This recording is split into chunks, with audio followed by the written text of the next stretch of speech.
An old warship, London's own warship, the C-35, the HMS Belfast, the last of the big gun cruisers left over from the Second World War.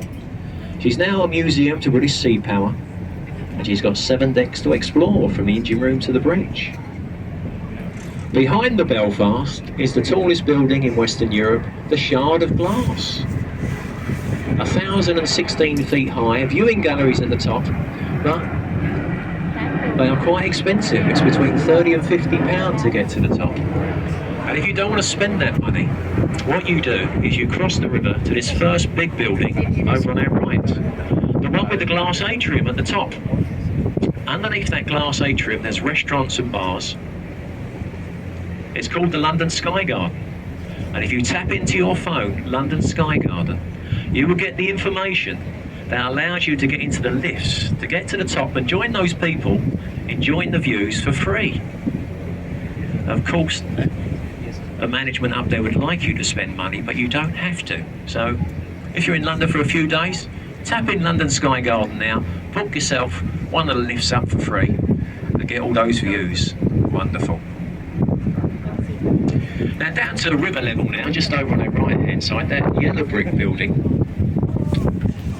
was once a famous fish market called Billingsgate.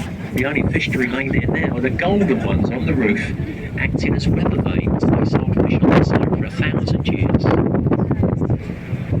Right next door there on the right hand side, the very large blue glass building, that's the training ground and headquarters of the London Window Cleaning Company. Now I'm just checking to see if anyone's actually listened to me.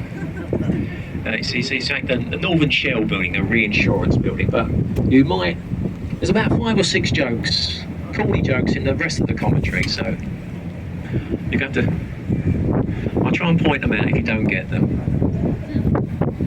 But before we get to London Bridge, just in the gap here on our right hand side, set back about 200 metres, is the monument to the Great Fire of London.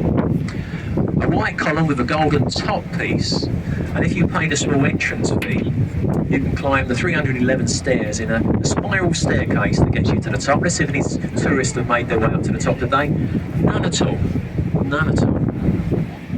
This is London Bridge, and there's been a bridge on this site for nearly 2,000 years. The first one was built by the Romans, and they called this area Londinium. The bridge before this one we sold to the Americans.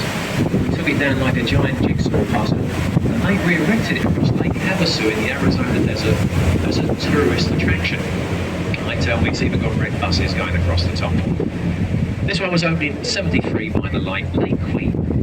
A place of worship just over on the left, Southwark Cathedral, parts of it date back to the 12th century.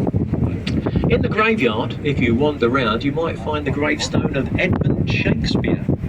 He was the younger brother of William Shakespeare.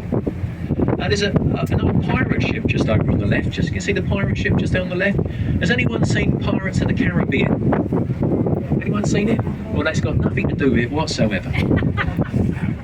That's a replica of a very famous ship from British history, the Golden Hind. It was made famous by Sir Francis Drake. He was the first Englishman to circumnavigate the world.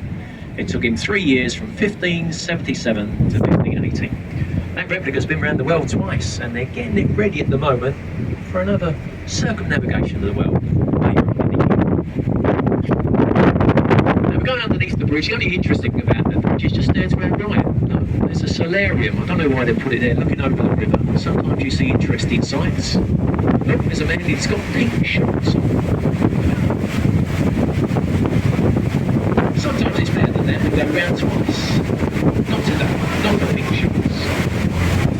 Now, over to our left, there's a lovely old pub. Lots of people enjoying a drink just back there to the left. It's called the Anchor Tavern. It's been there for over 400 years. And it was behind the Anchor Tavern where the original Globe Theatre of William Shakespeare stood. Shakespeare and his fellow players used to use the pub as a dressing room before performing in the Globe. So the people enjoying the drinks and also the history as well. The borough of Southwark is over on our left, the City of London to our right. The City of London had many, many rules. They didn't like theatres, so that's why, to our left, in the borough of Southwark, where the theatres were. The Rose, the Swan, the most famous of them all, the Globe Theatre. Now, just up on our left, this is where they've rebuilt Shakespeare's Globe, much like the original. A theatre in the round, oak beams,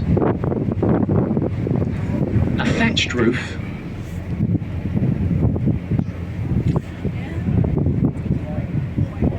and if you go and watch a performance in the Globe, just like the original, if it rains during the performance, you get wet because it's open to the elements, you see. There is a guided tour, a restaurant, and a museum alongside.